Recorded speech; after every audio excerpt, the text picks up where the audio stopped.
Assalamualaikum warahmatullahi wabarakatuh.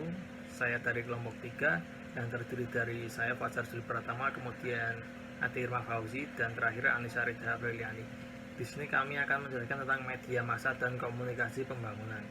Yang pertama saya akan menjelaskan tentang media massa.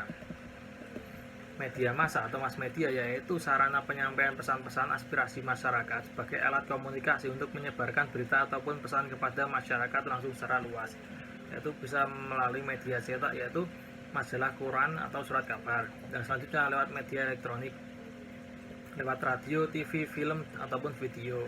Yang ketiga media cyber yaitu lewat media sosial, website, portal berita maupun blogspot.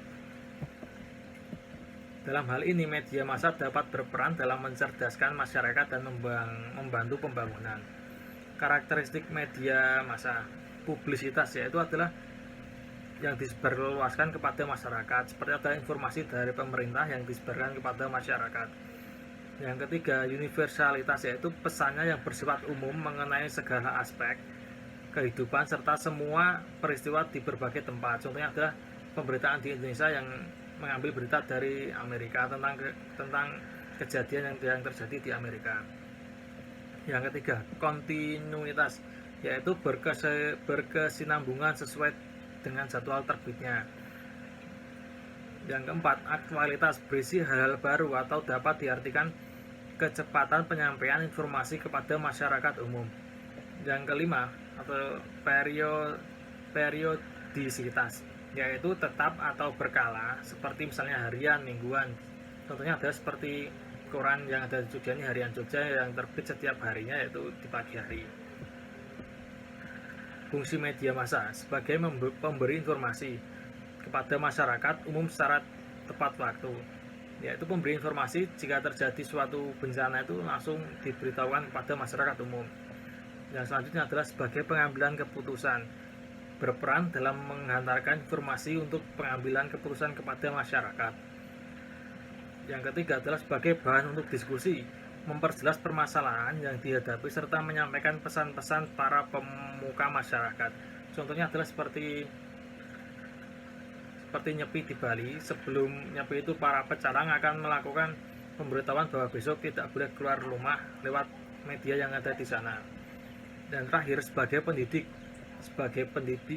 pemberi pendidikan kepada masyarakat melalui berbagai macam informasi. Contohnya adalah tentang TVRI menyiarkan tentang informasi tentang kehidupan masyarakat di Nusa Tenggara Timur. Dampak positif dan negatif media massa. Dampak positifnya adalah masyarakat dapat memperoleh informasi secara luas sehingga pesan informasi yang sama dapat diterima secara serentak dari media massa atau seperti siaran televisi, radio, dan media cetak. Dampak negatif bagi masyarakat Indonesia adalah sangat terasa sekali kepada anak-anak, karena anak-anak selalu mengikuti apa yang mereka tonton dari sinetron Indonesia, yaitu kekerasan yang dilakukan dalam sinetron tersebut. Menurut ahli, Topfer membagi sejarah umat manusia menjadi 3 gelombang, yakni gelombang pertama antara tahun 800 sebelum Masehi sampai 1700 Masehi, disebut juga gelombang pembaruan. Manusia menemukan dan menerapkan teknologi pertanian.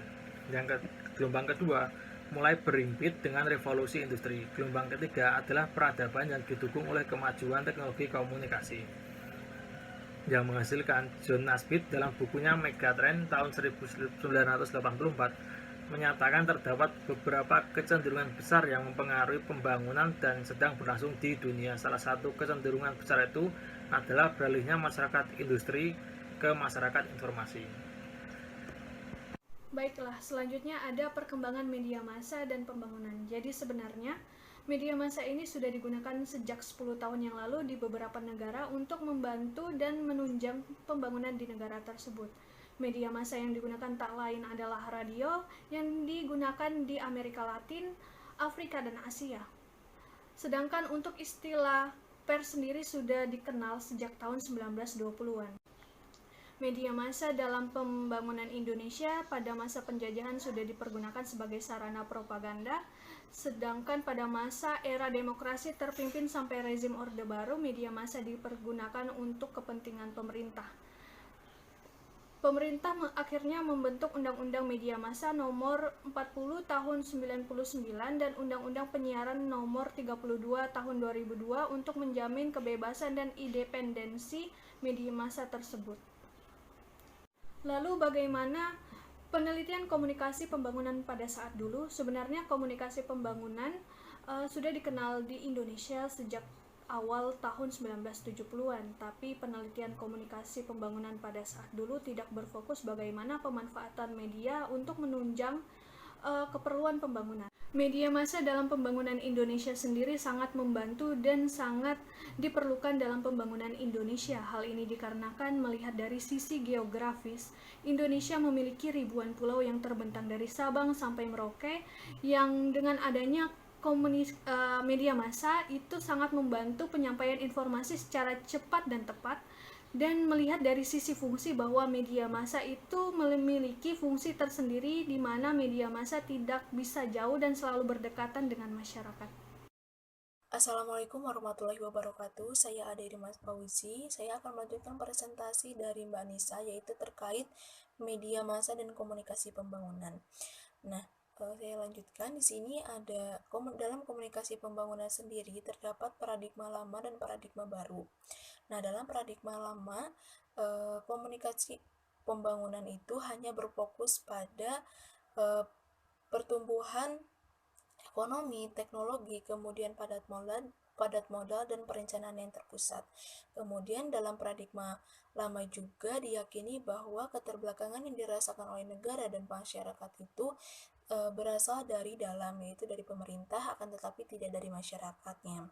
Kemudian ada juga paradigma baru. Dalam paradigma baru ini sudah mulai bergeser, yaitu berfokus pada pemerataan kualitas hidup dan partisipasi masyarakat. Kemudian ada peran media massa, di mana pada tahun 1965